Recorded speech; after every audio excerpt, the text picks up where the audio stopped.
Today, let's talk about the costliest mistake I've ever seen a seller make. It's a concept we call anchoring.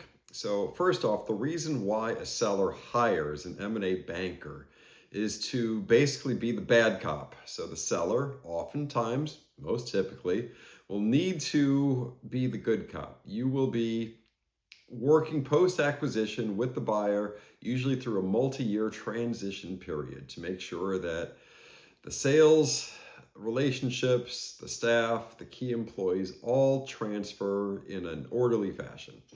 But in the meantime, you need to make sure that the enterprise value paid for the company for the privilege of the buyer acquiring your business is fair, both in terms of structure, enterprise value, and cultural fit. So the reason why you have the investment banker in the first place, basically, is to get through the awkward and uncomfortable discussion of basically selling the baby. So most entrepreneurs, they have a lifetime invested in the business. Often cases, 90+% of the seller's net worth is tied up in this illiquid investment called the company. So the very last thing that they would ever possibly want to do is impair the value of that asset. This is a cautionary tale. This is one of those times, and it happens more often than I'd like, and I have to smooth it over again more often than I'd like. But anchoring. So anchoring is a negotiation concept where essentially you give the first number, and the number doesn't usually go up from there. It typically gets chipped away and whittled down from whatever number it is that seller might be dumb enough to throw out. So, like a lawyer would prepare a witness before we take a stand in a trial, we say to every seller, look, on a management call, your job is to talk about operations, your job is to talk about culture, your job is to talk about employees, but under no circumstances do you ever start negotiating or talking about enterprise value. Most sellers adhere to this very wise advice, but not all. So one such example. My practice is pretty much all IT, staffing, and service companies. One such company had a really nice trend year over year, but it was a single owner operator in the cap table, owned 100% of the business. So it was a male owner, guy is approaching 70, and so it's clearly one of those cases where age has happened and it's time to sell the business.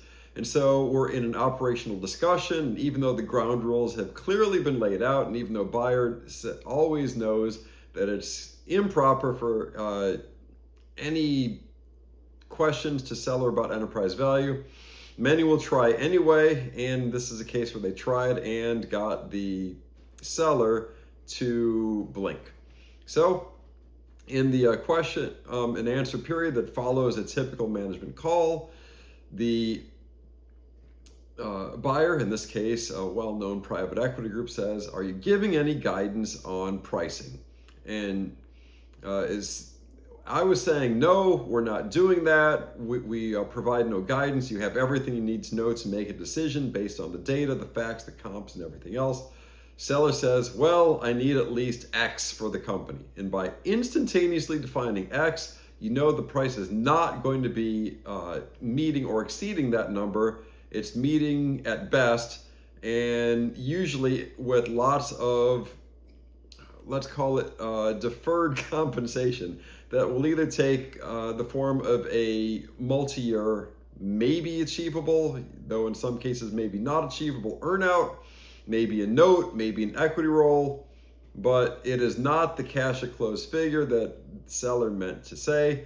And so that, in this case, anchored the seller from this potential buyer, where once we received their offer, it was just like 20% lower than just about every other competitive offer that we considered. So in this case, it was about a $60 million enterprise value that was competitive. The enterprise value offered here was in the high 40s.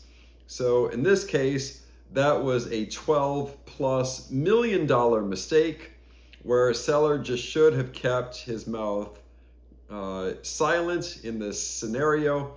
So the cautionary tale here is don't anchor, let your banker get into the number discussion, and a good banker is not going to provide guidance. It's not a price tag.